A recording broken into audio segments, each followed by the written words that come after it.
Later, Nils tells Rio he needs help. Avali sent a request, but it needs D level, so he can't accept it.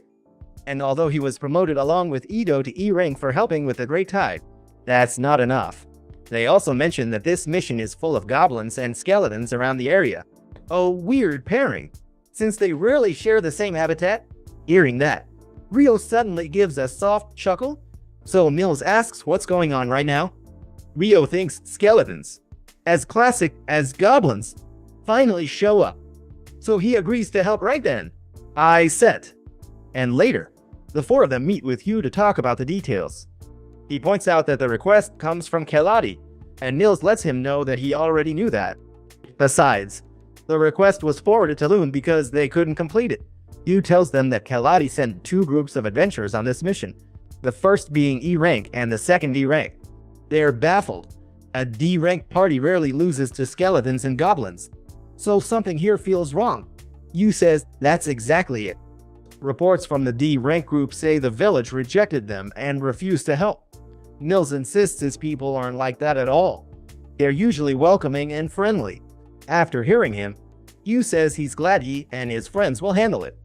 After all, he's from a small town too. But he also asks them to be careful, since the E rank party came back badly injured. And that's because they ran into more than 30 skeletons.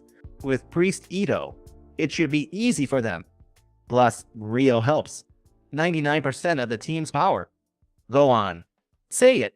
He says the Witness mission is days away, and asks Rio to bring everyone back safely. Rio agrees easily. Without fuss, all set, the four head for Bali village. When they arrive, Rio says the trip was short.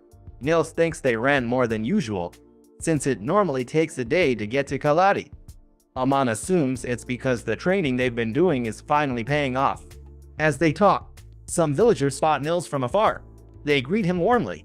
Rio decides he wasn't kicked out, since he's clearly not the village's public enemy number one, at least today, and Nils asks why he thought that. Rio says he seems like the ringleader of the village rebels, so guys like him usually get kicked out from there and end up turning into adventurers. Nils admits he was rowdy before, but he dismisses it. They need to speak with the mayor and old woman. After a walk, Nils meets Mayor Bullen, delighted to see him. Nils notes it's only been a year, but Bullen says he looks intimidating now, not a pest like when he was little. The boys laugh at that, and Nils ends up slightly embarrassed for a moment. Later, Bullen asks about them. He says they're in his group. Once seated, they tell him they came for the mission today. Bullen agrees it's best for someone familiar to handle the job, but Nils asks about the second team, since the report says the village refused to fully cooperate. Bullen tells him that it all started when they ran into the skeletons. They started to appear in the eastern forest little by little. They saw the goblins for the first time in the southern forest, and that's when they asked for them to be eliminated. But the first group took the fight to a place they shouldn't have. Nils assumes they went deep into the eastern forest. Bullen confirms it happened and blood was shed there. So when the second group arrived, some villagers tried expelling them. They came ready to die, so they hated being told where to fight. Still, this town has shunned that spot for many generations now quietly, and Nils finds it normal that they weren't well received after spilling blood there. After that, he tells the guys that this is like a local belief, and that it's related to the village's secrets. He can't say more without the old woman's and council's okay. That night, boys meet Nils' brothers, where the older, Niloi, says that when Nils turned 18 he left home to be an adventurer. He never had a farmer's spirit, ever, at heart, so he always wanted to leave as soon as he was an adult. But his parents passed away before then, which is why he stayed to raise them. The three of them think that's so typical of him. Despite his looks, he has a big heart. Niloi's happy with his friends. Sure, no one objects to them handling this mission today. Meanwhile, the last group skipped village traditions and headed for the forest, just as Ito predicted.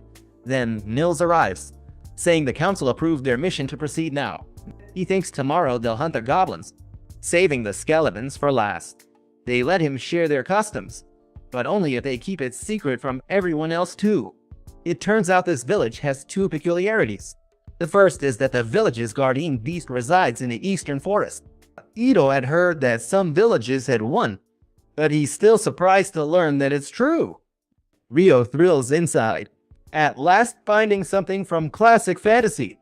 Convinced that this guardian beast is possessed by an evil god or something like that, and that's why it attacks them. Lost in thought, Nils snaps that he's daydreaming again. Ryo just pretends he's fine, then asks about the second peculiarity to change the subject. Nils points out the temple, but says the old woman will explain in person, so they must wait until tomorrow. Next day, Bullen leads them back to where they saw the goblins again. She says kids used to play here, but now it's too dangerous. Amon finds goblin tracks and concludes a lair or camp is nearby. Suddenly, Ryo looks sharply one way, warning them 10 goblins are coming and will be here in 10 minutes. Nils is impressed by this, but remains calm and tells them they must finish off all but one. Ryo assumes it's to chase it and find the whereabouts of the lair, that being the plan to follow. Once the suicide squad is set, Ryo blasts a few goblins with water magic, freezing each the moment it hits. The boys smash frozen foes. When one survives, they drive it off and pursue it to see where it runs. Soon they reach the goblin's cave. Without wasting time, Ryo handles everyone at the entrance so the others can land the finishing blow.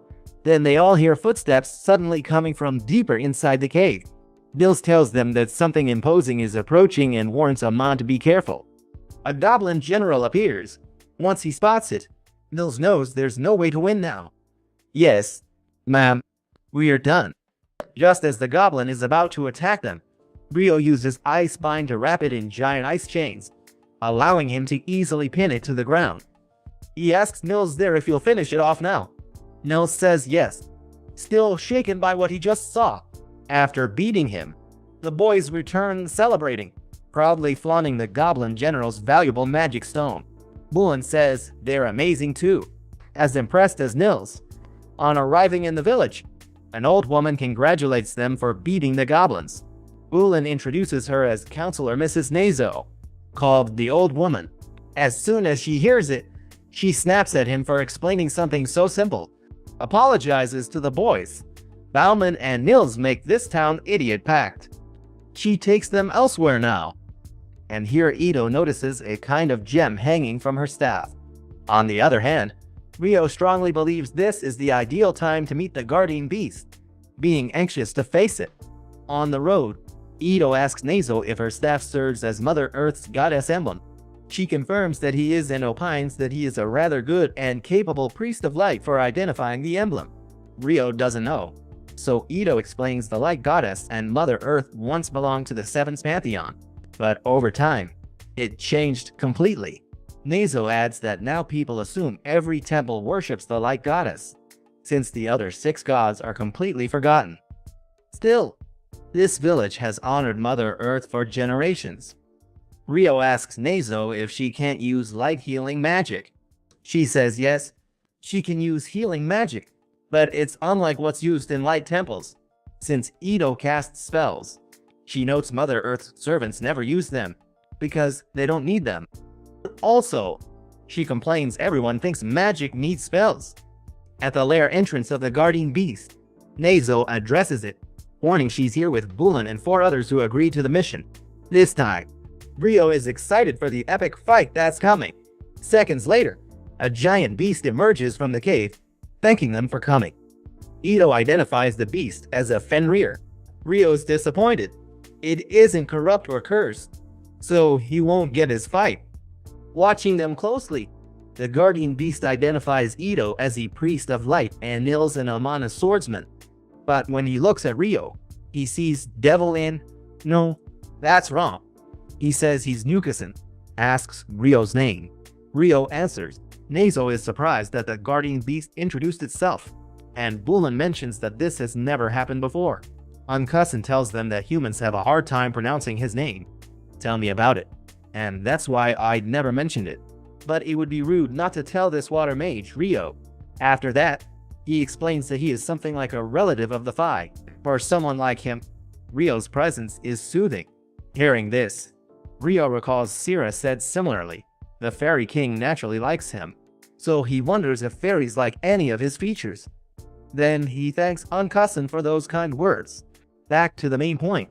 He tells them roughly 30 enemies are outside the temple, and that inside waits a far stronger one, which he held back himself. But the temple's power can't hold this enemy alone.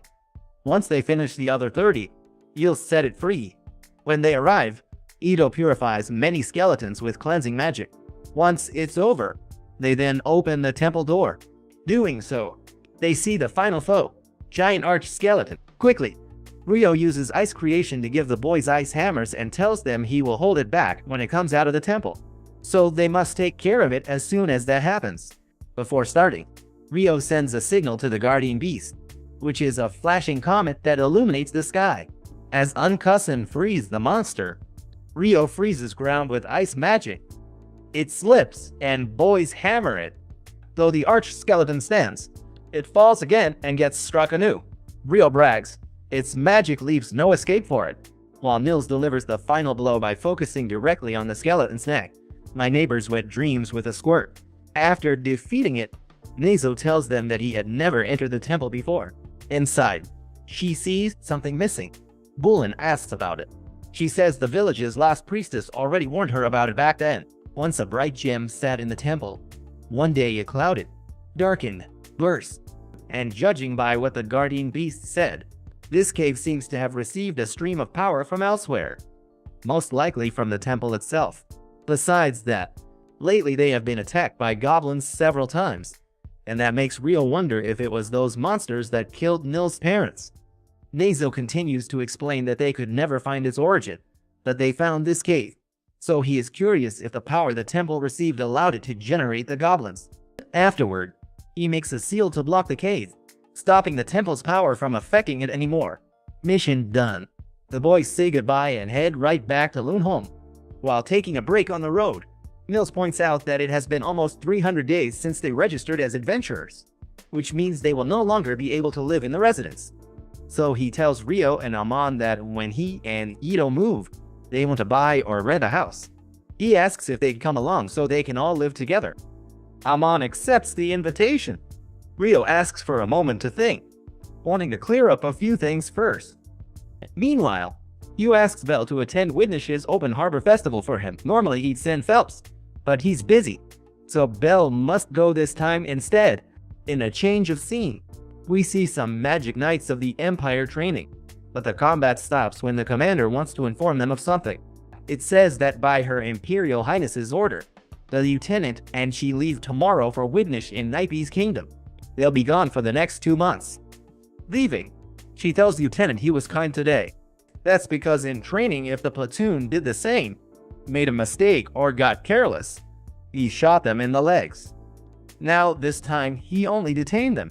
He points out that they spent so much time with the healers that they fell behind in their training, and that doesn't suit him. She's not surprised soldiers panic at her fire arrows. Her nickname Inferno comes from that power alone.